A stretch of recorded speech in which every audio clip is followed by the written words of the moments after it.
Aquí voy y lo voy a silenciar a todos ahora. Procedo a silenciar para que no haya ruidos externos. Ok. Ok, wow.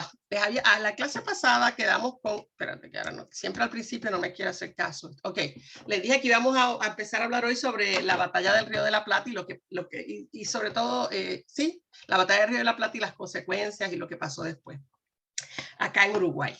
Entonces yo sé que ya ustedes saben mucho de esto, que todos conocen, así que nada más es básicamente repasar y actualizar en qué quedan los asuntos relacionados al día de hoy.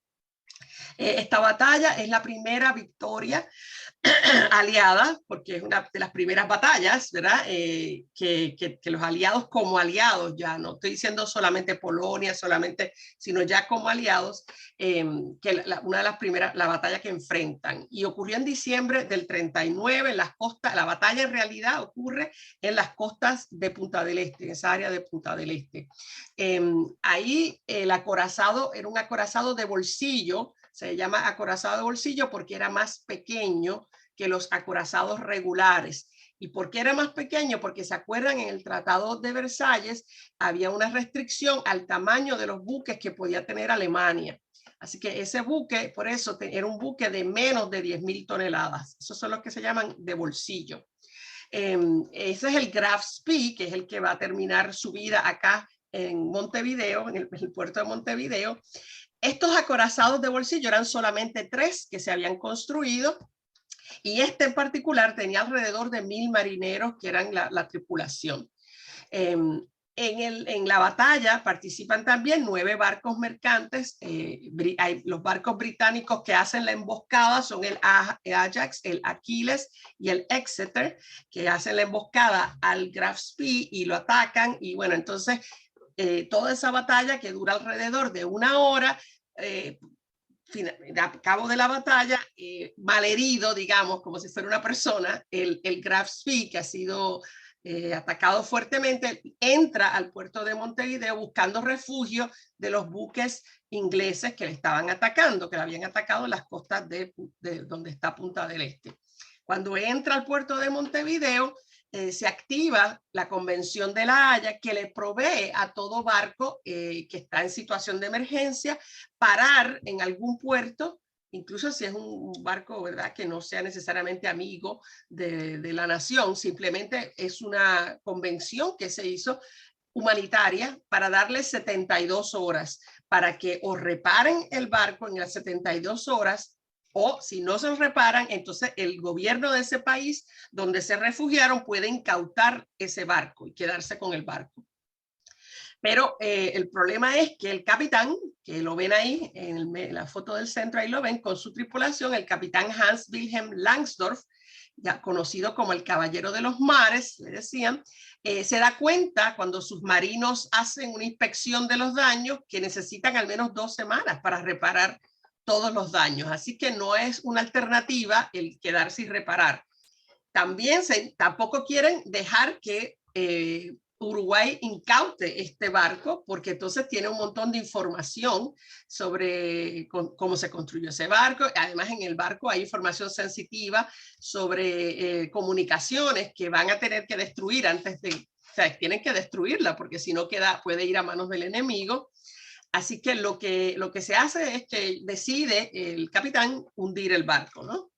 Y traían con ellos 37 muertos que habían muerto durante la batalla, y esos 37 muertos los entierran aquí en Uruguay, en el cementerio del norte. Se hace una ceremonia, que es lo que ven aquí abajo, en la foto de abajo, es el entierro, en donde ahí ven al capitán Langsdorff dando el saludo y los sacerdotes, ¿no? Y ahí los ven haciendo algunos de los presentes el saludo nazi. ¿Ven? Pueden ver algunos incluso sacerdote ahí haciendo saludos nazis, ¿no? La urgencia de ellos, ¿verdad?, en deshacerse del barco, es que ellos temían que las fuerzas británicas llegaran hasta el puerto, ¿verdad?, y terminaran de destruir el barco de todas maneras. Así que la decisión es hundir el barco, que es lo que ocurre. Entonces, ahí... Perdón, profesor. Ajá. Sí. ¿sí? Perdón, profesora. Sí, Yo voy a salir sí. porque el audio es muy malo, no puedo escuchar nada. Ah, ok, Voy a hacer ok. tu respuesta Sí, yo le envío en luego. la clase. La envío grabada, no hay problema. Gracias. Ok, chao. Entonces, ellos obviamente esta decisión de hundir el barco es la consultan con Alemania, que les dice que hay que destruir. Entonces, el 17 de diciembre a las 20 horas es que ocurre, o sea, que ellos detonan el barco para destruirlo. Y ahí ven algunas imágenes de cuando se detonó el barco. Los sobrevivientes de la tripulación entonces salen hacia Argentina. En el barco Tacoma van hasta Argentina. Hay 43 tripulantes en ese barco y ardió el barco cuando lo detonan, está 3 días ardiendo y finalmente va al fondo de la bahía. En Argentina se está quedando en un hotel, Langsdorff está en un hotel y con esa instrucción militar tan rígida que ellos tenían, él se siente que ha fracasado, ¿verdad? Porque cuando un capitán pierde su barco es algo muy fuerte para él. Así que él está con esa carga y finalmente también en el titular argentino del siguiente día, después que ellos llegan, dice que Langsdorff es un cobarde. Y a él, entonces, él estaba en ese hotel, el Hotel Naval, y él se viste con su uniforme de gala, se envuelve en la bandera nazi y se dispara con su pistola Luger, ¿no? Que era la pistola que tenían todos los militares alemanes. Y así es como él termina. Aquí ven la parte del entierro de él, de Landgraf, que entonces muere en Argentina. Ahora, esto no terminó ahí, esa historia no terminó ahí, ¿verdad? Eh, ahí ven los tripulantes, algunos tripulantes que se quedaron en Uruguay, esa foto que ven a la izquierda es de un grupo de tripulantes que decidieron quedarse en Uruguay, 90 de ellos se quedaron aquí, y el último de los sobrevivientes que se quedaron en Uruguay murió en el año 2017, o sea que ya hoy no se consigue ninguno de ellos vivo, pero en el tiempo han sido entrevistados y han escrito libros sobre sus memorias de lo que pasó y bueno, ustedes conocen probablemente mejor que yo todo ese tema. Ahora, lo más reciente es el tema del águila nazi, que estaba en el barco. Aquí ven otra vez, este es el Graf Spee cuando estaba bien, y ven aquí en la parte del frente, la proa, ahí ven esta águila, es una águila gigantesca hecha de bronce, que pesa 350 kilos, y mide 2,8 metros por 2 de alto. Ahí ven cuando se rescató, ahí está la foto del rescate. Y estos fueron 2 hermanos que contratan un buzo y entre ellos, ¿verdad? Costean esta operación para rescatar el águila, ¿no? Que estaba en el barco. Cuando la rescatan, obviamente se lo dan a conocer, salen las noticias, todo esto, y el gobierno les impide exponerla. Esto ocurrió en el 2006, el rescate, y ellos sí la logran exponer antes de que se lo prohíban por una semana en un hotel. Pero cuando se dan cuenta el gobierno le dicen no, no, no, no. Y lo que hay detrás del prohibir su exposición es el miedo a que los pro-nazis, neonazis, vengan a visitarla como, ¿verdad? Como si fuera un altar y todo eso, ¿no? Darle espacio a los neonazis para volver con las mismas ideas. Aquí ven el águila cuando estuvo, esa semana que estuvo expuesta en el hotel. Cuando la prohíben, entonces se la llevan, como les decía acá, a la Armada en el cerro hay un edificio de la Armada y ahí la tenían pues escondida, como digamos, ¿no? Para que no fuera expuesta. Desde entonces empezó una batalla legal que duró hasta el año 2020, ¿verdad? Que es cuando en medio de la pandemia sale la decisión de la Corte de dar una orden de venta. Se aprobó lo que querían entonces los que costearon el rescate del águila, que era que se venda y que la mitad de lo que se recaude le toque al Estado uruguayo y la mitad a los que costearon, ¿verdad? Y al buzo que también participó que son los empresarios Alfredo y Felipe Echegaray, y el buzo tienen el 50% de lo que genere, ¿no? Entonces, ante esto, Alemania expresó su opinión. Cuando les pongo ahí 10 a 50 millones, es los estimados de lo que se podría conseguir que se pague por esa águila. Se le hace la oferta y se le pregunta a Alemania, ¿verdad? Si tiene interés en comprarla o qué quiere hacer con ella, porque de última, ¿verdad? Vino de Alemania. Y Alemania dice que quiere que se quede en Uruguay, ¿verdad? Y que no quiere que se exhiba. Esa es la respuesta de Alemania, que no se exhiba, que se quede en Uruguay. Elena, ¿tú quieres decir algo? Y una pregunta que sí. no entendí, fuiste sí. medio repito. Ajá, sí, gracias por acordarme que tengo que hablar suave. Ajá. ¿Qué tuvieron que ver Alfredo y Felipe Echegaray? Ellos fueron los que ¿Lo compraron o lo vendieron? No lo entiendo. encontraron. Ellos hicieron la misión y con el buzo, y fueron los que bajaron y los rescataron. Fueron los que pusieron la plata para hacer este rescate de la... Exacto. Sí, esos son los que lo hicieron. Alfredo Echegaray acá es un tipo reconocido en Entiendo que sí, por lo que leí. Punta del Este y todo eso, sí, pero 1000 años, digo. Pues ellos dos, él y su hermano, fueron los que pusieron el dinero, contrataron este buzo que se llama Héctor, y que juntos, en el artículo no decía el apellido, solamente Héctor, así que eso es lo que sé. Y entonces que el 50% quedó para el Estado uruguayo y el 50% para ellos. Pero no se ha vendido todavía, ¿ok? No se ha vendido. Si se vende. De 10 y 50 millones es el precio que pusieron. El estimado de lo que podrían obtener si la fueran a vender. Si la abren en el mercado. Entre 10 y 50 millones hay claro, mucha diferencia. Sí, porque depende, o sea, en qué mercado se compre, ¿no? Alemania ya dijo que no la quiere comprar, que quiere que se quede en Uruguay, que no, lo importante es que no la exhiban. El comité israelita aquí en Uruguay también dijo que no se opone ni a que la vendan, o sea, no se opone a que se venda, y que para que resarcir los gastos de los que la sacaron. Y ahora mismo la oferta que hay, lo último que salió este año, 2022, fue que hay un argentino que reside aquí en Uruguay, que se llama Daniel Cielecki, que no sé quién es, que ofrece comprarla para destruirla. Comprarla por los 10 millones, por el mínimo, para que para destruirla. Y aparentemente eso está en negociación para que sea lo que pase.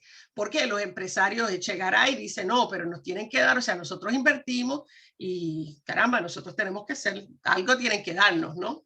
Así que están en esa. Todavía no sé, lo que se decidió es simplemente que sí, que se venda, que se puede vender, y cómo se van a dividir el producto de la venta. Pero todavía no se ha vendido, no ha salido nada de que se ha vendido. Así que, ¿te puedo decir algo? De última, lo que capaz que pueden hacer es meterlo otra vez, tirarla abajo otra vez, ya. No, pero después viene otro y la saca de nuevo, ¿no? Sí. Ajá, con Pablo. ¿Cómo no? Dime. ¿Te puedo decir algo, Ligia? Sí, dime. Simplemente como acotación a lo que tú decís. Sí. Las personas que rescataron, eso, Alfredo, Felipe Echegaray y el buzo, es muy conocido a nivel internacional, Héctor Vado, porque esa persona ha rescatado de aguas del Uruguay también otras cosas muy antiguas, monedas y demás. Es muy conocido. A nivel de Centroamérica ha trabajado y está trabajando todavía. Pero es muy conocido. Héctor Vado. ¿Vado con B de bueno o con B de con B larga de burro por ahora. Okay.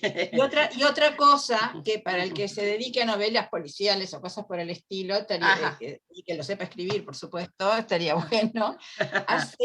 Hará yo que sé, unos 8 o 10 años, hubo, no sé si tanto, hubo un robo de joyas de mucho valor en el apartamento de la hermana de Alfredo Echegaray, por ahí por el Golf, un apartamento de ultra lujo y recontra vigilado, pero así cuando todavía no mucha gente tenía las alarmas y las pantallas y yo qué sé, todos los instrumentos de seguridad que pueden haber, ese edificio lo tenía porque es un edificio de muchísimo lujo y de muchísimo costo. Sin embargo, es que es muy interesante. nunca se supo cómo, entraron al apartamento de la hermana de Alfredo Echegaray y robaron no sé qué millonada en alhajas y en monedas y qué sé yo. Esto es para quien sepa escribir hacer una investigación y escribir una novela policial con todo esto. Sí, sí, eso tiene que haber alguien. Detective. Claro, sí. Espérate, esta no va. Ajá. Bueno, para terminar lo de por ahora, porque vamos a volver acá a Uruguay varias veces y a Latinoamérica, pero bueno, en general, para cuadrar este tema y pasar a la África, creo que es al África lo que vamos a hacer ahora. No, ya mismo. La Segunda Guerra. Para el Cono Sur en general, fue una época de gran actividad comercial. No solo el Cono Sur, sino las Américas, porque cuando los Estados Unidos entran a la guerra, después de diciembre del 41, empiezan a necesitar una serie de materias primas que estaban acá, especialmente materiales, y también otras materias primas estratégicas que las van a tener que conseguir en las Américas porque no tienen más acceso al Pacífico durante la guerra. Así que eso va a generar ¿verdad? Un boom de la economía por esa compra de parte de Estados Unidos de cosas que antes no habían comprado en esta parte del mundo, ¿no? Porque era más barato comprarlas en el Pacífico, en otros lugares. Ahora, ese dinero que entra por esas ventas inesperadas, ¿verdad? Antes de la guerra, inesperadas antes, resulta que hay un pequeño error que se comete en general en los gobiernos del Cono Sur, es que en lugar de invertir ese dinero que se obtiene en esas importaciones de Estados Unidos en sustitución de importaciones, ¿verdad? En producir más de lo que se necesitaba en los países, no va a ocurrir así, se sigue dependiendo mucho de las importaciones y por eso cuando termine el boom, cuando pase la guerra, 3 años después que pase la guerra, cuando se empiezan a recuperar todas esas economías, las economías en el Pacífico, las economías de Europa empiezan su recuperación, ese boom se acaba, ¿no? Así que es como que una época de boom que no va a durar tanto como algunos pensaron, estamos hablando de unos 6 años y termina ese boom. Cuando se acaba la guerra, se acaban los contratos que había, así que, porque ya los suplidores que antes tenía Estados Unidos se rehabilitan y comienzan a volver a suplir, así que era algo de corta duración. Mientras dependieron algo de estas materias primas, Estados Unidos ofreció ciertas ayudas a los países latinoamericanos en ese periodo entre el 45 que desde que termina la guerra hasta el 52, también va a invertir para que se rehabiliten, ¿verdad? Los países. Estados Unidos en esta guerra hace tanto y tanto y tanto dinero que cuando termina la guerra tiene, o sea, suficiente dinero para invertir en supuestas ayudas económicas, que en realidad son inversiones, y como ven acá, van a invertir lo que invierten en Latinoamérica, en realidad no es tanto comparado con otros lugares, pero tiene lógica, porque esos otros lugares donde dieron más dinero estaban más destruidos, ¿no? Así que acá lo que hablamos es de millones, nada más de 2.6 millones, y fueron mayormente para defensa. Igual, en Japón y Alemania invierten 8.6 billones, pero también ahí buena parte va a ser en la reconstrucción, porque esos dos países van a quedar totalmente destruidos. Así que se invierte mucho más allí por la destrucción. En el resto, en Gran Bretaña y en Francia, 5.6 billones es la inversión. Así que ese dinero será parte de ese boom en Latinoamérica, pero desaparecerá. Con eso, que vamos un poquito para que vean lo que estaba pasando una pregunta, en Japón. Sí, dime. Esto era, fundamentalmente lo que tiene que ver con Europa, ¿tiene que ver con el Plan Marshall? Sí, es el Plan Marshall, exacto. Y lo otro que iba a decir, que toda esa época, en los años 50, acá, concretamente en Uruguay, ¿no? Sí. La prosperidad económica era notoria, fue ahí todo lo de la Suiza de América y todo lo demás, porque además después se nos vino la guerra de Corea, que también nos ayudó bastante en las economías. Entonces, no sé, sí, Uruguay fue uno de los que más provecho sacó. Sí, señora, nos benefició. Porque benefició, Dios que lo diga, claro. Sí, porque una de las cosas que se exportaron fueron la carne corned beef, lo que le llaman el corned beef, ¿no? El corned beef, que era exquisito, sí. Exacto, eso también dejó mucho dinero. Sí, las guerras traen dinero por algún tiempo, por algún periodo, siempre generan dinero en alguna parte, no necesariamente, obviamente, en los países donde se está perdiendo, donde se está peleando, generalmente no recibe ningún beneficio, pero alguien está haciendo dinero en algún lugar cuando hay una guerra, sobre todo los que venden armas, por supuesto, ¿verdad? Armas y municiones. Eso siempre deja. Entonces, volviendo, vamos a ver un poquito para que vean lo que había pasado con Japón. Yo los dejé después de Pearl Harbor y ahí paré. Vamos a hacer un toquecito nada más de lo que pasa justo después de Pearl Harbor. ¿Ok? Después una vez que ocurre el ataque a Pearl Harbor, los japoneses se van a lanzar rápidamente a controlar los lugares que tenían en el Pacífico, lo que ellos necesitan para hacer guerra, ¿verdad? Eso es natural. Los países, igual que Hitler, va a arrancar rápido a buscar lo que necesita para continuar la guerra, lo mismo pasa con los japoneses. Así que su primera meta es lo que están viendo acá en verde, ¿verdad? Después de haber controlado lo que ya hablamos, es controlar lo que es Malasia, Singapur y las islas orientales holandesas, que se llaman así, pero hoy se llama Indonesia. ¿Y por qué? Porque en esas áreas hay petróleo y hay caucho para neumáticos. Así que esas dos cosas son indispensables para la guerra.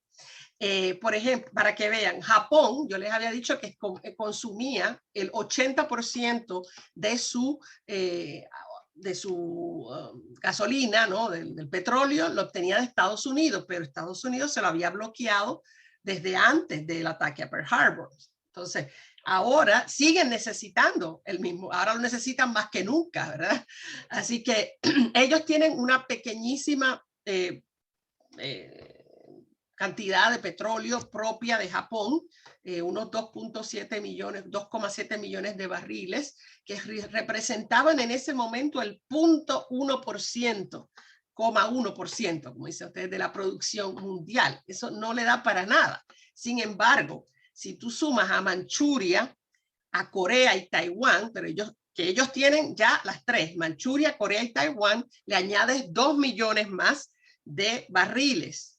Ok, está bueno, pero lo que realmente les iba a añadir era adquirir lo que es Indonesia, Sumatra, Java, esa región, porque ahí ellos producían entonces el 4% de la producción mundial y ahí ya entonces tienen una buena cantidad de petróleo para pelear la guerra. La posición de los japoneses con respecto a ir adquiriendo más territorio para ir agarrando todas las materias primas de los lugares que van dominando es la siguiente. Dice él, no tomamos nada de los indonesios, solo de los holandeses. Hasta que, fíjense lo que él dice, no le estamos quitando nada a los holandeses, a los indonesios, sino a los holandeses, porque eran los holandeses los que controlaban las materias primas de Indonesia. ¿Okay? Así que él dice, no, si nosotros no le quitamos nada, es a los holandeses. Hasta que fueron confiscadas por nosotros, estas cosas, hablando del petróleo, del caucho, todo eso, habían sido propiedad de los explotadores holandeses. Así que la mayor parte del tiempo sentí que estaba bien que los liberáramos. O sea, es como que ladrón que roba ladrón tiene 100 años de perdón, ¿no? Ya ellos los estaban explotando, así que nosotros sustituimos a los holandeses. Esa es la lógica detrás de Nogi Harumichi, que es de la Administración de la Marina. Así que así van haciendo. Ahora, interesante que según los japoneses sigan invadiendo distintos lugares en el Pacífico, con frecuencia, más frecuencia de lo que uno pensaría, van a ser recibidos con apoyo de las poblaciones. No todos, en algunos lugares. ¿Y por qué? Porque fíjense que ellos, la gente que vive en estos países ya son colonias de países europeos, son colonias francesas, británicas, holandesas, estadounidenses, en el caso de Filipinas. Entonces, el que lleguen los japoneses, para muchos de ellos fue, ok, están sustituyendo en realidad a los europeos por unos japoneses. Y como ellos en realidad no saben mucho de los japoneses, pues está bueno, ¿no? Entonces, ahí ven, por ejemplo, escenas, ¿verdad?, de recibimiento con banderas japonesas que a veces les esperaban cuando entraban esos tanques japoneses a alguna de las islas, ¿no? No todos, pero que a veces sí ocurrió, ¿ok? Y otra cosa interesante es que uno de los lugares que agarran bien rápido los japoneses también es Myanmar, lo que llamamos hoy Myanmar, que se llamaba Burma, o también se le llamó Birmania, depende si es en español o inglés. ¿Y por qué? Porque era el gran productor de arroz.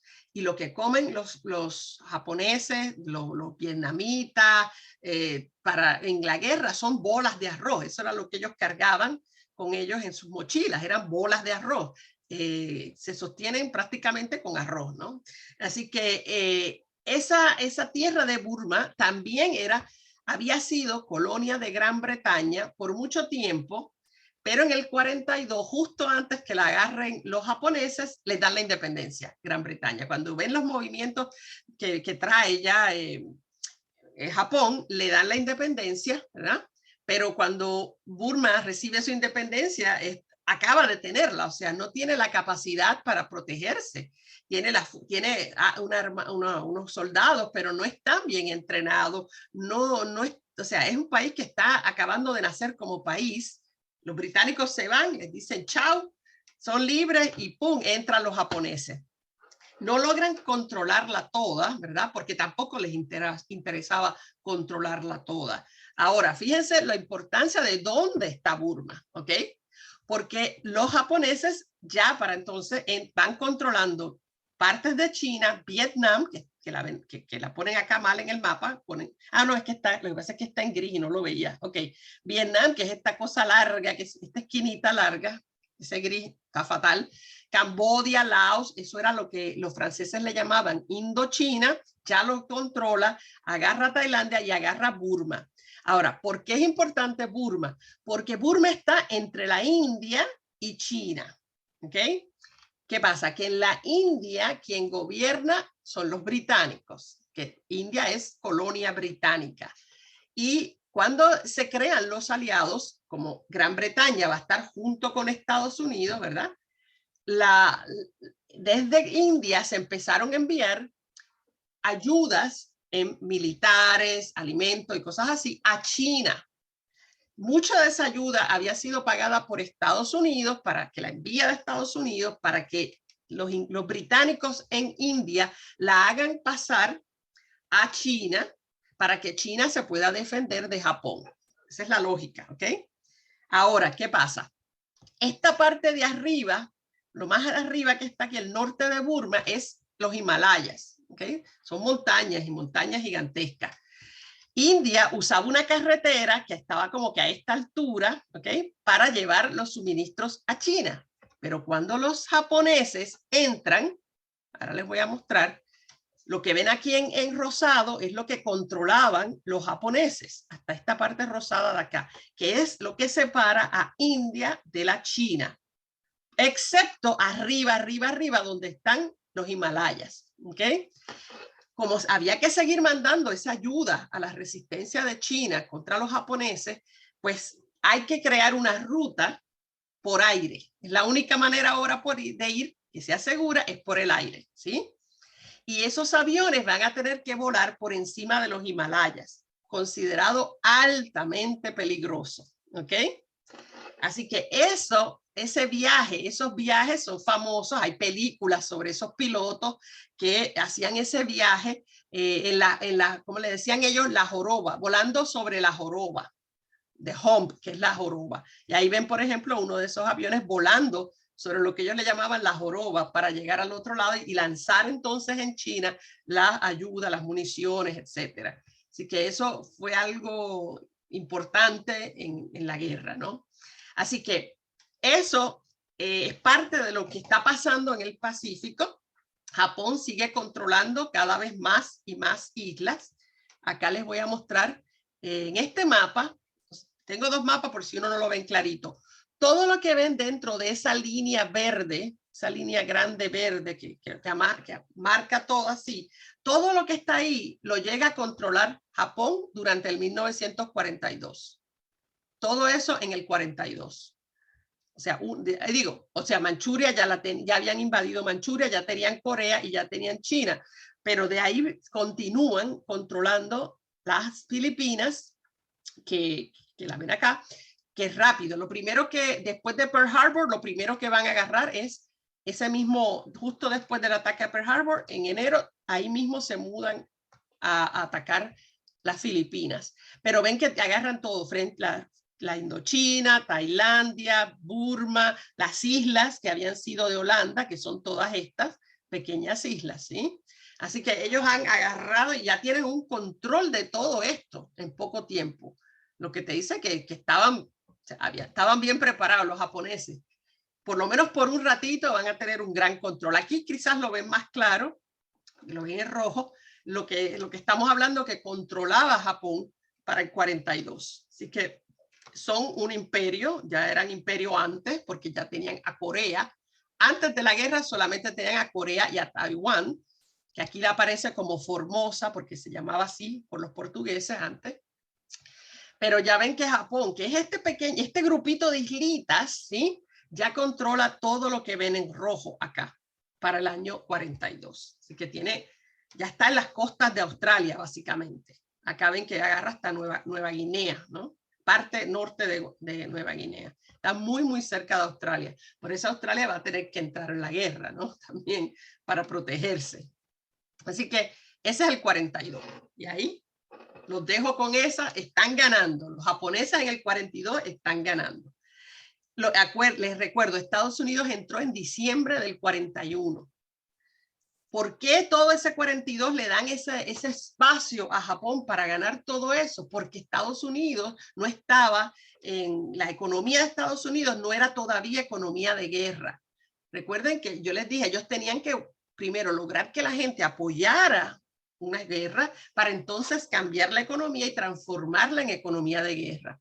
Eso lo vamos a estudiar en su momento, cómo Estados Unidos transforma una economía de automóviles y televisores y cosas así, la transforma en una economía de tanques, aviones bombarderos, municiones y todo eso. Pero eso toma tiempo, ¿ok? Así que en ese 42 es que Estados Unidos está transformando su economía, por tanto el 42 es como que todo el mundo está haciendo lo que le da la gana en el 42, básicamente, hasta que entonces Estados Unidos venga, digo, en esta área del mundo, porque ¿verdad? Antes de eso los rusos van a ponerle el detente a Alemania, pero eso lo vamos a ver pronto, ¿ok? Pasa que voy por regiones, porque si no nos volvemos locos. Por eso ahora les quería presentar la otra región donde hubo guerra. Claro, en África, la guerra, Segunda Guerra, en realidad tiene que ver con cosas que pasaron antes de la guerra.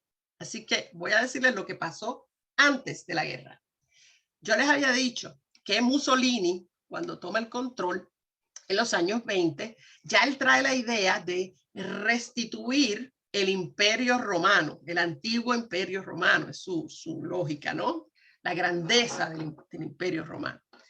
Y ya ellos tenían colonias en África, yo les había mostrado antes ese mapa, pero acá tengo un pequeño mapa para que vean la región que nos interesa, ¿ok? Lo que ustedes ven en verde en este mapa parte es Eritrea, que es hoy un país aparte, ¿ok? Y parte es Somalia, ¿ok? Lo que ven en verde acá es lo que se llamaba entonces la Somalia italiana, y esto que ven acá arriba en verde es lo que era la Eritrea italiana. Hoy Eritrea es un país que nadie se acuerda de él, pero es un país, es uno de esos países que nadie se acuerda. ¿Y qué hay entre medio? Fíjense lo que hay entre medio. Hay una Somalia francesa chiquitita aquí en anaranjado y hay este pedazo gris que es una Somalia británica. ¿Ok? Entonces, esto en lo grande que ven acá en un color más clarito es el Imperio de Etiopía. Cuando yo les mostré el mapa de las colonias en Europa, yo les dije que había solo 2 lugares en Europa, en África. Había solo 2 lugares que nunca fueron colonia de nadie. Uno fue Liberia, que era el país creado por los esclavos libertos de Estados Unidos que lo crearon, que lo compraron y lo crearon. Y el otro era Etiopía.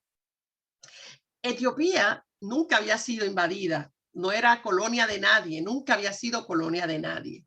Y en el año de 1935 está siendo gobernada por un emperador que no es emperador en el sentido moderno que de los otros países que eran imperios porque tenían colonias. No, antes, ¿se acuerdan antes? Por ejemplo, en la Primera Guerra Mundial se llamaba emperador al austriaco, ¿no? Al que gobernaba Austria-Hungría. Emperador era también el zar, ¿no? Que es un sinónimo, zar es sinónimo de emperador. Es emperador en el sentido como si fuera un rey, ¿ok? Así que de eso es de lo que estamos hablando. Él se llama a sí mismo emperador, ¿ok? Ya se los voy a mostrar, se llama Haile Selassie, muy famoso, muy conocido. Italia, entonces, en el octubre del 35, invade desde sus dos poblaciones, desde Eritrea y desde Somalia, entra y ataca a Etiopía para tomarla. Y le pongo aquí venganza del 1896. Bueno, pasa que en el 1896 ya lo habían intentado los italianos y tuvieron que irse corriendo de Etiopía. Así que ahora vienen a ver si ahora sí que es verdad, a ver si lo obtienen de verdad.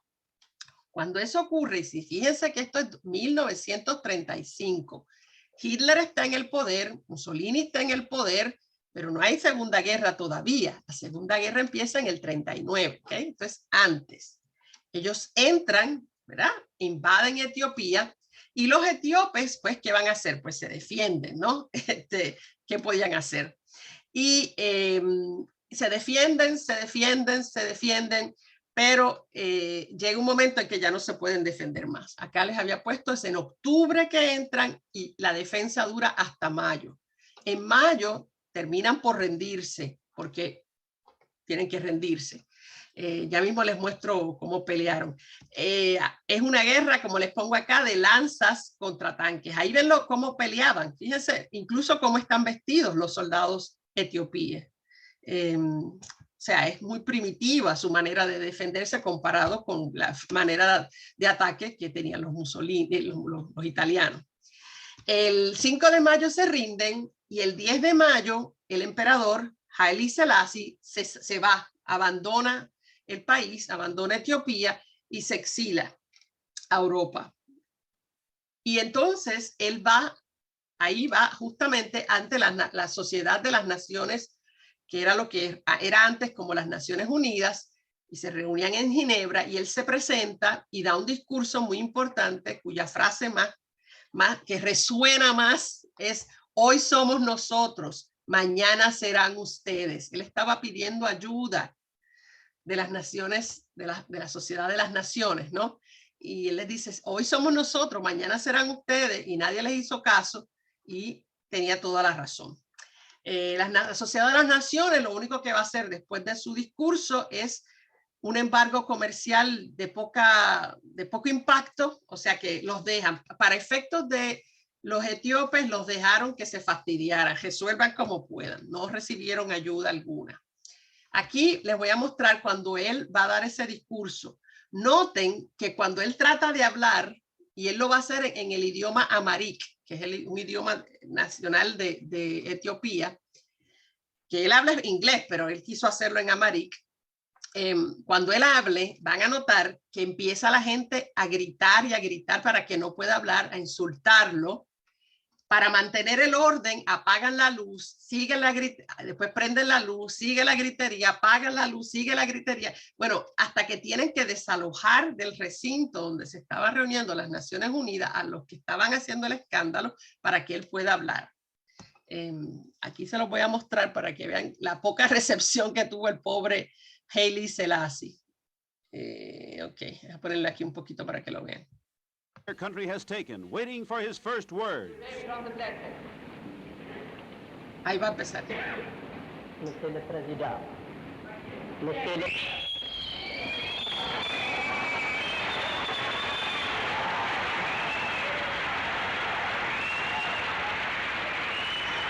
Trying to quell the disturbance, lights turned out.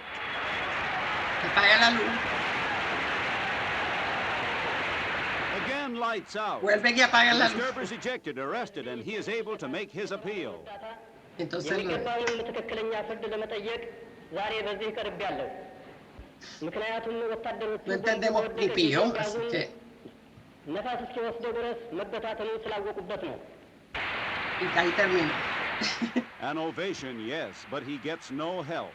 The league lifts the sanctions against Italy. Applause, and that's all. Lo único que obtuvo fue aplausos, lo que dice ahí. Los etíopes, miren, las mujeres etíopes pelearon, a mí me parece interesante porque esto es antes de la guerra, ya ven, las mujeres etíopes estaban armadas en algunos pequeños grupos y ellos están peleando solos, no reciben ayuda de nadie. Los grupos se llaman los Arbeknoch, que quiere decir los patriotas, y el propio Selassie invierte todo su dinero personal para para comprar armas, para comprar municiones para la defensa. Selassie mismo, ¿ok? Y continúan la defensa así como pueden, pero al final, o sea, no se pueden defender. Y convierten a Abisinia, como la ven aquí, en este mapa ven en rojo todo lo que ya estaba controlando Mussolini, que era la Eritrea que les dije, la parte italiana de Somalia, ahora Abisinia es Etiopía, es que le llaman, el nombre antiguo era Abisinia. Y ven acá a Libia, que es la que vamos a hablar ahora, que era la otra gran colonia que ya tenían los italianos en Libia. Eran colonias que ya habían obtenido a fines del siglo XIX, ¿ok? Son parte del reparto de colonias. Así que eso es lo que era hasta ese momento el imperio italiano fascista hasta que empiece la Segunda Guerra. Etiopía quedará bajo Mussolini hasta el 41, que es cuando Gran Bretaña entra y libera a Etiopía. Murieron 275,000 etíopes más o menos, se calculan, y los italianos perdieron su buena cantidad de personas en esta mini guerra aquí con Etiopía, muchos de ellos por enfermedad, esas enfermedades africanas de las que son terribles para los que no son africanos, ¿no? Entonces, ahora, esa no es la Primera Guerra Mundial, la Segunda, perdón. Ahora vamos a ver lo que era la Segunda Guerra Mundial. Eso fue la premisa. ¿Qué pasa? La guerra se empieza a pelear en África en el 40. ¿Okay? Recuerden que la Primera Guerra Mundial, si me estoy loquita, Segunda Guerra empezó en el 1 de septiembre de 1939. Estamos hablando ahora de un año más tarde. Es cuando entonces Italia, desde Libia, que recuerden que la tiene, ven Libia aquí, se mueve a atacar a Egipto, que es acá. Toma esta parte, acá se entra de Libia a Egipto. ¿Por qué? ¿Por qué? Porque Italia quería controlar el canal de Suez. Esto que ven aquí es el canal de Suez, el área del canal de Suez, y ahí es un área importante para el comercio, sobre todo era para detener la oportunidad de Gran Bretaña de adquirir bienes de India, por ejemplo, o de Asia. ¿Por qué? Porque esa era la vía, o sea, los países asiáticos en el mapa quedarían fuera del mapa a la parte de la derecha, entran a través del Mar Rojo, cruzan y por ahí envían las cosas al Mediterráneo y del Mediterráneo por aquí cruzan entre España y África, el canal de Gibraltar, y por ahí llegan hasta arriba, hasta Gran Bretaña. Esa era la manera en que Gran Bretaña obtenía todo lo que necesitaba el té y todo lo otro que necesitaba de sus colonias que las tenía en el Pacífico. ¿Okay? Así que cualquier país que controla el canal de Suez le corta un importante suministro a Gran Bretaña. Así que en la intención de acercarse y tomar control de Suez, Libia ataca, o sea, que es Libia, que es Italia, ataca entonces a Egipto, ataca hacia Egipto. Pero Egipto estaba en ese momento controlado desde después que terminó la Primera Guerra Mundial por Gran Bretaña. O sea que en realidad no está atacando a los egipcios, sino a los británicos que están ahí. ¿Okay? Cuando Mussolini entra y ataca a Egipto, entonces comienza la guerra en África. ¿Okay? Y son en este momento italianos contra británicos. Pero los italianos le va re mal en esa guerra y rápidamente, ¿verdad? Ya en el febrero del 41, después que ya la guerra ya comenzó, de septiembre del 40 entran, en febrero ya dicen esto no lo podemos hacer solos, le piden ayuda a Hitler y entonces Hitler, el gobierno alemán, crea un cuerpo de soldados que van a pelear en Alemania que se va a llamar el Afrika Korps.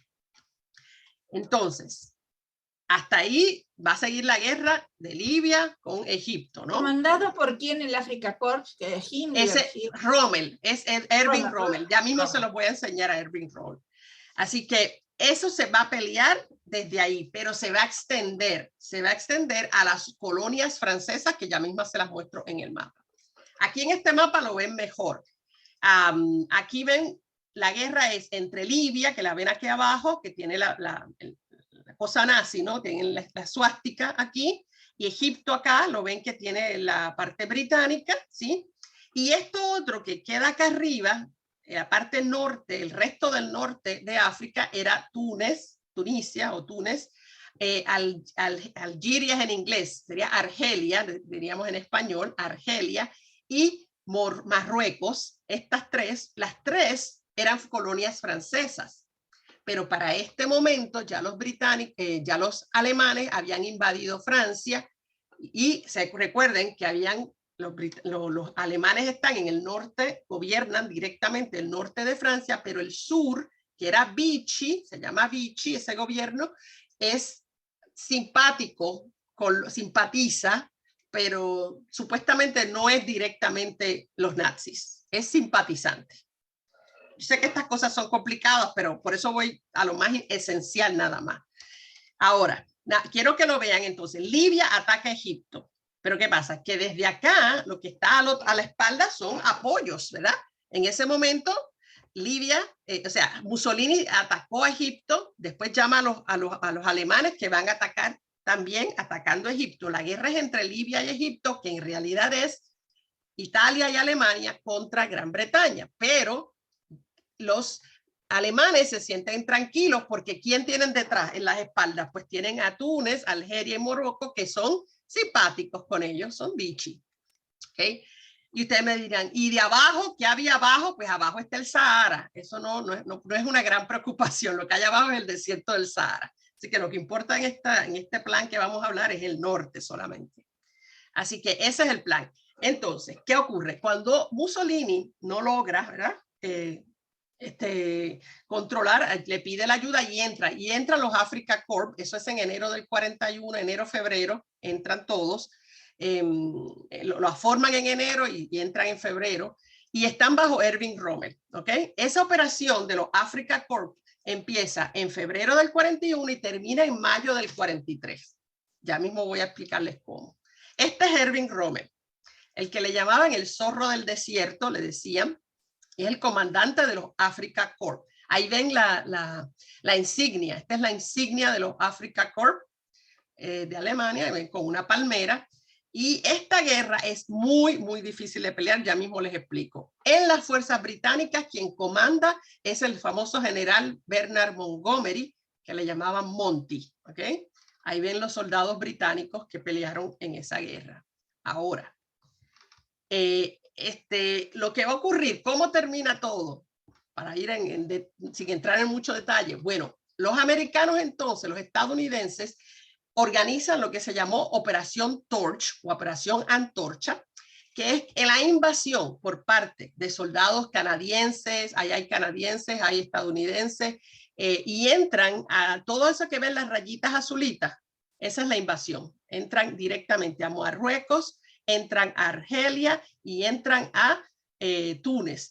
No entran directo, pero están cerquita, lo ven aquí, aquí pegadito para entrar eventualmente a Túnez. Así que si usted fuera un alemán, usted tiene por un lado a los británicos y ahora por el otro a los estadounidenses y a los canadienses atacar, que le van a venir acercándose por el otro lado. O sea, le crean un segundo frente.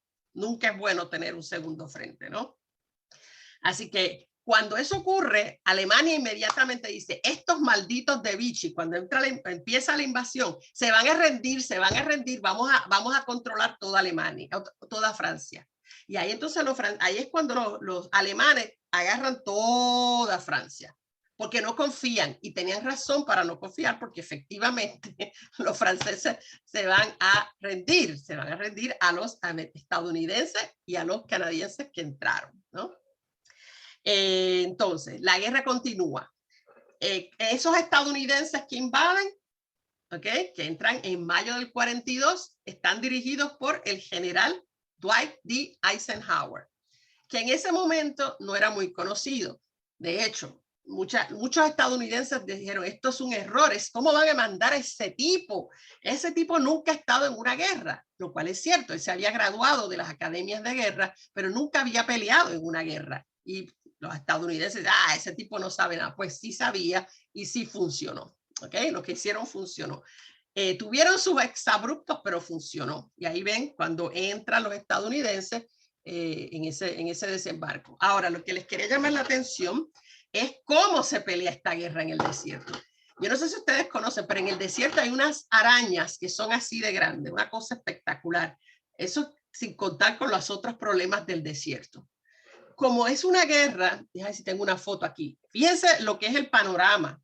Es desierto, prácticamente todo donde van a pelear. Entonces, como es todo plano, entonces, entonces todo el mundo se ve. O sea, ¿cómo tú te escondes del enemigo? No puedes hacer trincheras porque se te llena de arena la trinchera. No hay trinchera. ¿Ok? Y constantemente hay tormentas de arena. Cuando hay una tormenta de arena, se acaba la pelea porque todo el mundo, ciertamente el enemigo no te ve, pero tú tampoco ves al enemigo. Es una guerra que se van a tener que pelear, una guerra que ninguno de los dos estaban tan preparados para pelear. Es una guerra donde siempre tienen que moverse, porque si se quedan quietos en un sitio, todos los tanques se les llenan de arena, todo se llena de arena. Es una locura total. Las ropas, tienen que prepararles uniformes especiales en los colores apropiados ¿verdad? Para el camuflaje en un desierto. Así que tienen que preparar todo eso. No hay edificios en el desierto, no se pueden esconder detrás de nada, no hay rocas, no hay nada, es pura arena, ¿no? Así que es una manera complicada y tienen que ir buscando al enemigo antes que el enemigo te encuentre a ti. Es súper difícil. Tampoco hay carreteras. Así que esos vehículos que usaba el ejército tenían que utilizar unos neumáticos bien anchos, especiales, porque si no se la atoraban ahí en la arena. No hay agua. El agua no es suficiente para los soldados, tienen que todos cargar agua todo el tiempo. Hay que facilitar agua porque si no se les mueren, ¿no? Cuando aparece algo de agua, resulta que está salada el agua. No hay comida natural, no hay árboles de los que se puedan comer algo, que aparezca una frutita en algún árbol, nada. Hay que mandarles alimentos enlatados y con frecuencia el calor es tan grande que se daña dentro de las latas del alimento antes de ser consumido, ya huele mal cuando lo abren. Tienen un montón de complicaciones, gastaron montones de recursos en esta guerra, lo cual fue bueno en el sentido de que obliga a Alemania a gastar, no solo enviar soldados, ¿verdad? A pelear en África, sino a invertir recursos que pudo haber usado en la invasión de la Unión Soviética, de la que vamos a hablar en la clase que viene. Entonces, esta guerra tan extravagantemente extraña, ¿ok? Como no tiene trinchera, no hay frente. O sea, como en las guerras, hasta ese periodo, ¿cómo uno sabía quién estaba ganando? Porque avanzan hacia el territorio del otro, ¿no? Y si los echan para atrás, están perdiendo, están ganando. Pero aquí no se puede porque no hay líneas de frente. Entonces, ¿cómo? Si no hay posiciones fijas que se puedan identificar como que se está ganando, ¿cómo se sabe quién está ganando? Se cuentan cuerpos. Esto suena bien fuerte y es lo mismo que van a tener que hacer en las junglas de Vietnam, donde tampoco pueden hacer trinchera ni pueden tener línea de frente.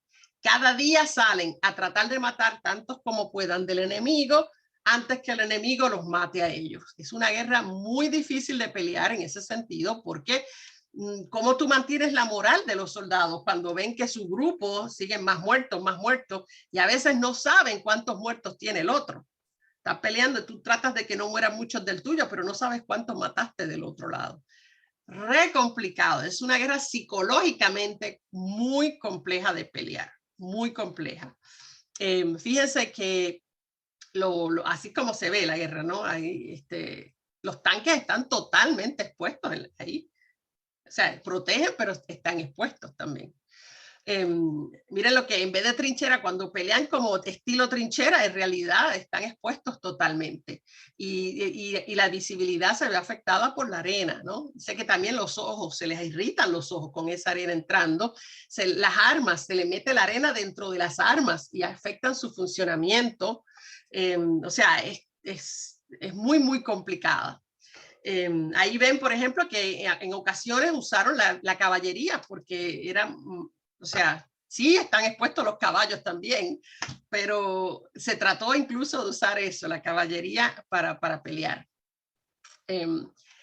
Así que en esta pequeña guerra, que ya cierro con cómo va terminando esta pequeña guerra, porque no vamos a entrar en detalle, son 100.000 tropas aliadas, que fueron las que invaden, básicamente, más los británicos, ¿verdad? Ven aquí en las lineecitas rojas, los que estaban entrando por este lado eran los estadounidenses, los canadienses, y en este lado que ven las rojas de acá es el movimiento de los británicos. Lo que ven en rojo son los aliados, ¿no? Aquí en verde van viendo hasta dónde más o menos llegaron los italianos, después ayudados por los alemanes, y cómo van retrocediendo hasta que llegan a Túnez, que dice aquí Tunisia, es Túnez. Cuando lleguen a Túnez, ahí es que va a ser el enfrentamiento final, ¿ok? Y ya ven que eran 100.000 tropas aliadas contra 100.000 alemanes más 50.000 italianos. Así que van avanzando. Eisenhower y sus hombres por el lado, vienen hacia el este, del oeste hacia el este, y del este al oeste se van moviendo los británicos de Montgomery, y los entrampan a los alemanes y a los italianos en Túnez. Ahí es donde Túnez. Ahí esa es una batalla férrea, ¿no? Ustedes han oído hablar de la batalla del Alamein y todo eso. En un momento dado, incluso los artilleros estadounidenses abandonan las armas y se van huyendo, porque esa fue una pelea muy, muy fuerte. Pero finalmente, ¿verdad? Se logra el triunfo de la batalla esta que ven aquí. Ahora, interesante también, antes de cerrar, es que una vez que los estadounidenses entran a Marruecos y lo controlan, ¿ok? Llaman entonces a una conferencia. Se llama la Conferencia de Casablanca, que Casablanca es la ciudad en Marruecos. Y cuando se están reunidos ahí, esa reunión es del 1 al 14 de enero.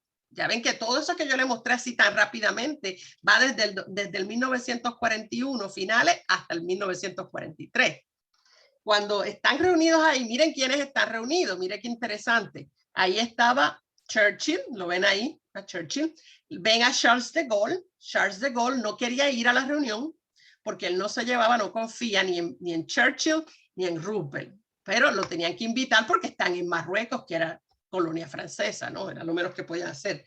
Y aquí ven a Roosevelt, el presidente Roosevelt, y este que está aquí es Henry Giraud, que era de los de Vichy, que lo llaman a hablar porque como él era el que había comandado Vichy, pues está ahí.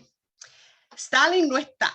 Fíjense que Stalin no está, que era el otro que tenía que haber estado, porque Stalin estaba en medio de la batalla de Stalingrado, que vamos a hablar luego, que fue una de las batallas más duras que tuvieron que enfrentar los soviéticos. Así que esa excusa no va a estar. ¿Qué hablan ahí? Bueno, ahí hablan lo que va a pasar después que ganen, porque ya para entonces saben que esto está ganado. Esto es cuestión de tiempo, pero ya van a ganar, ya va a terminar la guerra, están en las de ganar. Entonces, ¿qué deciden? Bueno, dicen, caramba, ¿sería este un buen momento para hacer un segundo frente invadiendo desde Gran Bretaña a Francia en Europa? Pero ¿qué es lo que insiste Stalin que quiere que pase? Necesitamos un segundo frente en Europa para provocar que los alemanes tengan que enviar parte de sus soldados allá, ¿verdad? Pero entonces, y el ganar esta guerra quiere decir en Europa que los soldados alemanes que estaban en Europa iban a regresar a Alemania a pelear y se iban a unir a los que estaban peleando contra los rusos. Así que esto no es tan buena noticia para los rusos. Entonces, ¿qué se decide? No podemos. Dicen, no podemos hacer esa invasión que luego será lo que se llama la invasión de Normandía, ¿no? Eso no lo podemos hacer porque no estamos preparados. Necesitamos más recursos, más tropas, más armas, más barcos, más de todo. Pero mientras tanto, ¿qué podemos hacer? Bueno, y lo que deciden en esa reunión es lo que se llamará Operación Husky, que lo vamos a ver después, que es, ya que están ahí en Tunisia, en Túnez, ven que Túnez está aquí, la próxima operación va a ser Operación Husky, que es entrar aquí a Sicilia. ¿Verdad? Que tiene lógica, está muy cerca, ¿no? Atacar Sicilia, ¿ok? Ese sería el plan que hacen, ¿no? Invasión de Sicilia será el próximo paso. Así que cuando termina la campaña de Túnez, eso es exactamente lo que va a ocurrir. Ven aquí que estaban acá en Túnez, y van a entrar a través de Pozzalo en Sicilia, para de ahí entonces pasar a entrar a Italia e ir poco a poco subiendo para llegar a controlar Italia. Ese es el plan. En la operación, en la campaña de Túnez, ¿verdad? Después que termina la guerra en el norte de Europa, terminan los aliados con 275,000 prisioneros de guerra italianos y alemanes. Eso sí fue bueno para Stalin, porque son menos soldados que van a estar peleando contra él. Así que en ese sentido sí fue positivo, pero cuando termine la guerra, ya, o sea, muchos de los alemanes y los italianos que quedaban, que no habían sido apresados, regresan a Alemania, incluyendo a Erwin Rommel también, que va a regresar. ¿Okay? Y bueno, a ver, acá, no sé, tenemos un ratito, no sé si ustedes, esto es cortito lo que les voy a comentar ahora, no sé, creo que debo comentarlo, pero no sé, déjenme pensar. Hasta ahora, preguntas, dudas. ¿Alguien quiere que pare? Aquí sigo. Este es un tema, nazismo-islam, no muy comentado. Y les explico, porque hay muchas mentiras, porque son mentiras lo que se han dicho en este respecto. Las fuerzas alemanas, los soldados alemanes, durante la guerra van a entrar en diferentes momentos en contacto con poblaciones alemanas. Cuando peleen en el norte de África, ese norte de África es musulmán, todo es musulmán. Ajá, Susana, ¿qué fue? ¿Que te va? ¿Que acabe? Ah, que te va, ok. Ok. Si es que tengo unos minutitos, puedo empezar un poquito esto. Cada vez que entraban con poblaciones musulmanas, lo voy a dejar aquí, lo voy a presentar. Sí, lo voy a presentar. Sí, dale, es corto, pero lo voy a presentar nada más, ¿ok? Y ahí mismo retomamos la clase que viene. ¿Qué pasa? Según entraban en contacto, ¿verdad? En el norte de África, eran todos musulmanes en el norte de África, básicamente, ¿verdad? Con algunas excepciones, como los coptos de Egipto y eso. Cuando entran en Yugoslavia, los bosnios, cuando entren al sur de la Unión Soviética, que ya pasan el 41, entra Crimea, Cáucaso, esa región es musulmana, así que para eso a los soldados alemanes, para que se prepararan cómo pelear contra ellos y todo eso, le daban un folletito, que es ese folletito que ustedes ven aquí, y que se llama el Islam. ¿Y qué dice ese folletito? Pues que los tienen que tratar a los musulmanes como aliados y que siempre que entra en una propiedad, en una población, sobre todo en el sur de la Unión Soviética, y me refiero, por ejemplo, además de Crimea, a Georgia, a Kazajstán, Kirguistán, todas esas regiones, que cada vez que encuentren que hay alguna mezquita o una madrasa donde estudian los musulmanes, centro de estudio, que los rusos hayan destruido, que se los arreglen, que se los reconstruyan, que ganen el favor de los musulmanes. Eso es lo que dice el librito, ¿ok? Pero eso no fue lo que ocurrió en la realidad, ¿ok? En la realidad, como vamos a ver la clase que viene, la SS ejecutaron montones de musulmanes. La razón, que es un poco graciosa, pero no es graciosa para los que murieron, es que los musulmanes se circuncidan también, circuncidan a sus hijos. Entonces, cuando les decían, sácate el pantalón, que era como ellos muchas veces identificaban a los judíos por la circuncisión, si eran musulmanes, también estaban circuncidados y los tomaban por judíos. Así que les vino mal esa costumbre a los musulmanes porque los confundieron con judíos frecuentemente. Pero en la clase que viene, entonces vamos a ver, en realidad hubo un momento, un punto de comunicación entre, en realidad, palestinos, en realidad específicamente fueron palestinos con alemanes, con Hitler específicamente.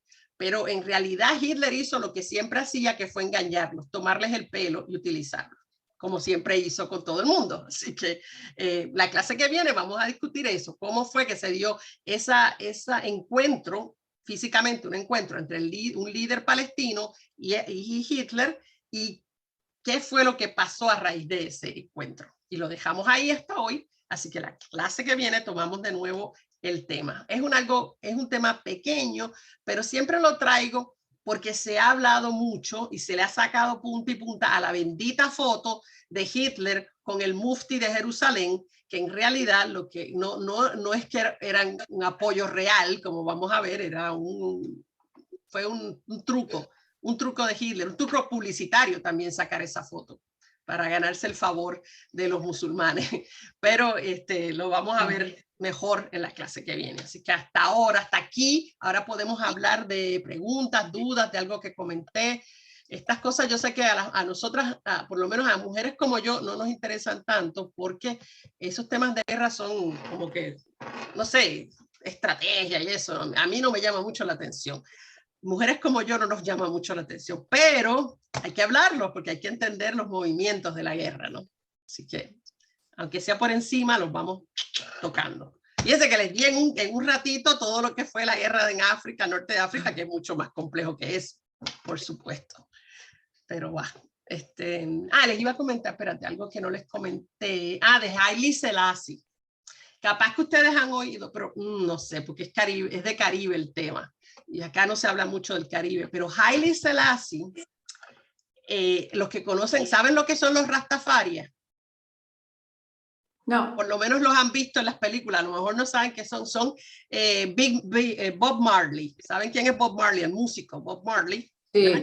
Que era el que tenía las rastas, se llaman las rastas, los cositos esos que se hacen, dreadlocks se llaman en inglés. No sé, ¿cómo le dicen ustedes a eso? Sí, igual. Los dreadlocks. Igual. A los rastas.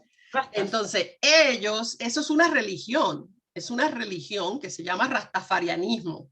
Y los rastafarias creen que Haile Selassie, el león de Judá, le llaman a él el león de Judá, es descendiente directo de Jesús, de Nazaret. ¿Ok? Y entonces ellos veneran a Haile Selassie, ese emperador que yo les mostré hablando frente a la Sociedad de las Naciones, que ya se murió después, como todo el mundo que se muere, ¿verdad? Pero se murió y todo, pero esa religión siempre piensa que sus descendientes, los descendientes de Haile Selassie, entonces son los descendientes directos de Jesús. Y esa es una religión muy rara, que están todo con lo de la ganja, no sé si saben, es la marihuana, ellos le llaman la ganja, y la mitad de las canciones de Bob Marley hablan del ganja, que eso, la marihuana, hablan del león de Judá. Sí, hablan del león de Judá también, que es Haile Selassie. de ese que hablan. Sí, es una extraña conexión entre Etiopía. Sí, yo no entendí, yo lo escuchaba, pero no entendía qué era. Sí, ganja es marihuana. Y lo extraño es que, o sea, Etiopía y Jamaica, o sea, ¿cómo esa conexión? Están un poquito lejos, ¿no?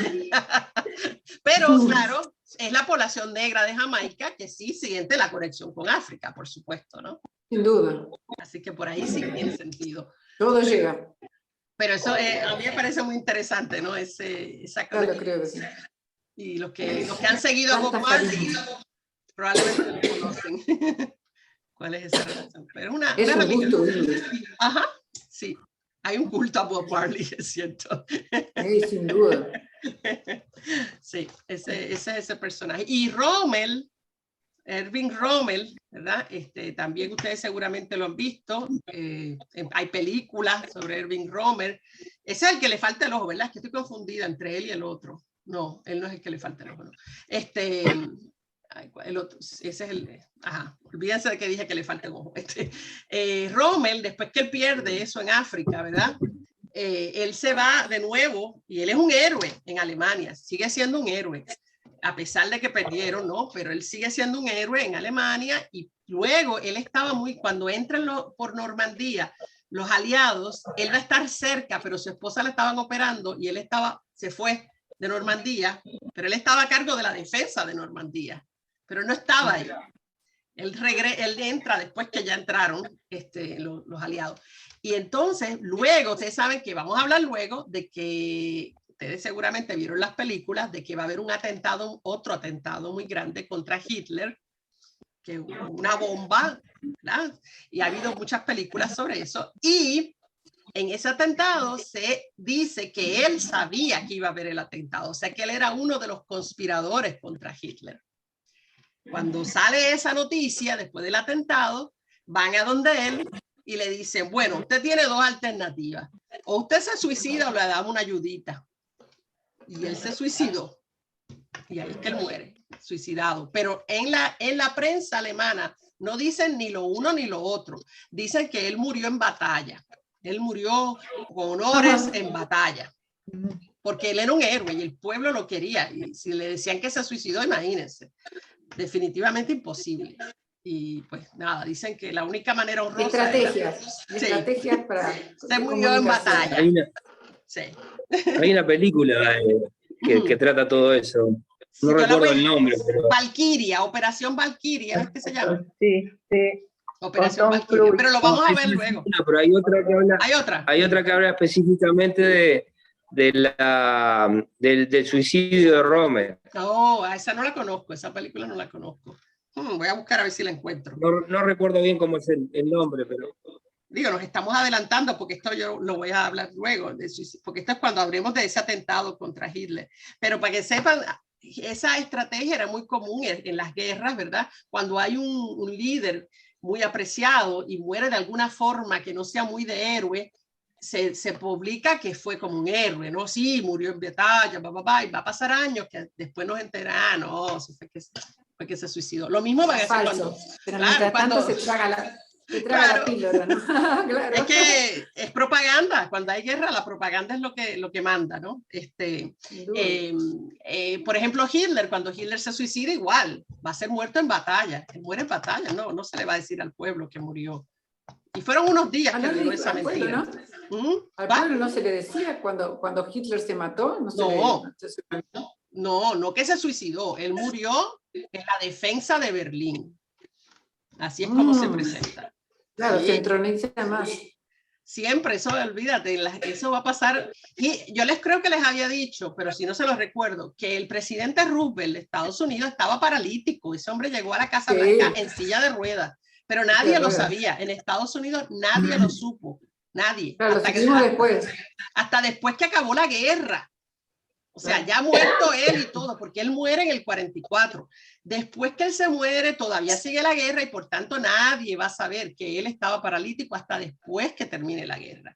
Y era porque él tenía polio. Él tuvo polio, le dio como a los 20 años, algo así el polio, y lo puso en silla de ruedas. Y entonces lo que hacían era que era una conspiración con la prensa, por supuesto, de que jamás lo fotografiaran en la silla de ruedas.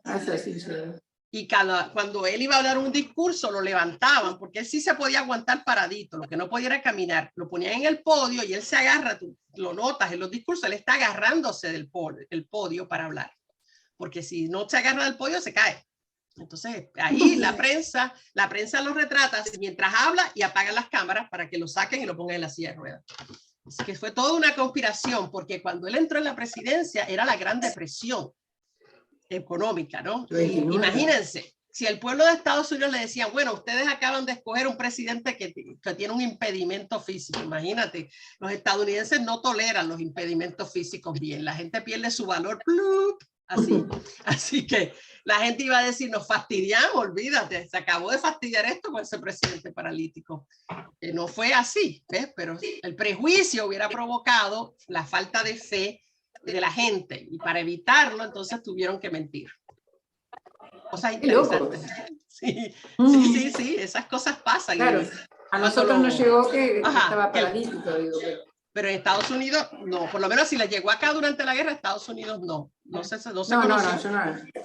De hecho, en la Casa Blanca tuvieron que ponerle que no tenía ascensores, elevadores, porque no había, y entonces para que él pudiera... es verdad, yo leí eso. Sí. Yo leí eso, sí. Y él hacía sus terapias y sus cuestiones. Y cuando, esa es otra mentira. Cuando él muere con la otra. Él está con la otra. ¿Ok? Porque la esposa era Eleanor Roosevelt, que es una mujer muy inteligente, una mujer muy valiosa, pero una mujer bastante fea. Y entonces él, la pueden googlear, después la pueden googlear para que vean de lo que les estoy hablando. De esas irreparables, de esas que no hay maquillaje que se pueda. Entonces, él tenía esta otra mujer, ellos eran primos lejanos, ellos dos, Eleanor y él. Entonces, él tenía esta mujer y él la tenía ella en el sitio donde él iba a hacer las terapias, se llamaba algo Springs, no me acuerdo, Georgia, era en Georgia, creo que era, un sitio donde él iba a hacer terapias en aguas calientes, de esas aguas minerales y qué sé yo, que como lo que ustedes tienen en Salto, algo así.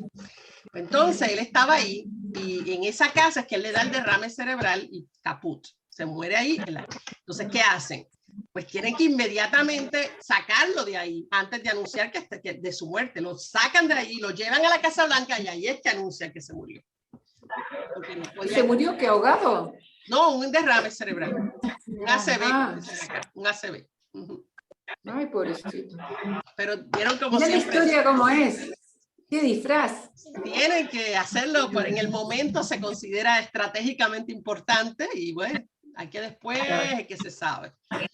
Es que le digo, nosotros los historiadores somos gente de historias viejas nada más. Si historias nuevas no tenemos historias viejas. La historia va a decir. Sí, no me pregunten de ahora, porque de ahora no me atrevo mucho a opinar, pero cuando ya pasó y se revisó, ya ahí yo me atrevo, ya ahí sí les cuento. Estamos con la revista Hola. La revista Hola actualizada. No, mira, mi mamá adora la revista Hola esa, que vale como casi ya $15 esa revista en Puerto Rico. Yo no sé si aquí es barata, pero allá cuesta casi $15. No, es una Biblia. No tengo idea cuánto cuesta acá. A mi mamá eso es la Biblia. A ella. Y ella sabe todos los personajes y ella habla como si los conociera. A la princesa no sé cuál. Está metida en la historia. Se metió en la historia de cada una, los reinados, todo ese tipo de cosas. Se divierte. Sí, me imagino. Pero yo me acuerdo que ella tenía antes la revista Vanidades. Yo no sé cómo era aquí la revista Vanidades, pero en Puerto Rico tenía una sección de las vidas de distinta gente. Y la verdad es que yo aprendí un montón de cosas ahí. De esos detalles. Un amigo mío dice que yo tengo un vasto cúmulo de conocimiento inservible. Y parte de eso lo adquirí en la revista Vanidades. Muchas gracias, Ligia, me tengo que retirar. Gracias, chao. Yo también, hasta la semana que viene. Así que no un mensaje final que les digo, nunca desestimen demasiado las revistas tontas porque a veces tienen información importante. ¿Quién te dice que algún día de estos te veamos con la revista Hola atrás? Es muy cara, yo soy muy tacaña. Bueno, que estén bien. Gracias. Que pasen buen Gracias. Que pasen lindo. Chao, chao. Bye. Gracias. Chao, chao. Bye.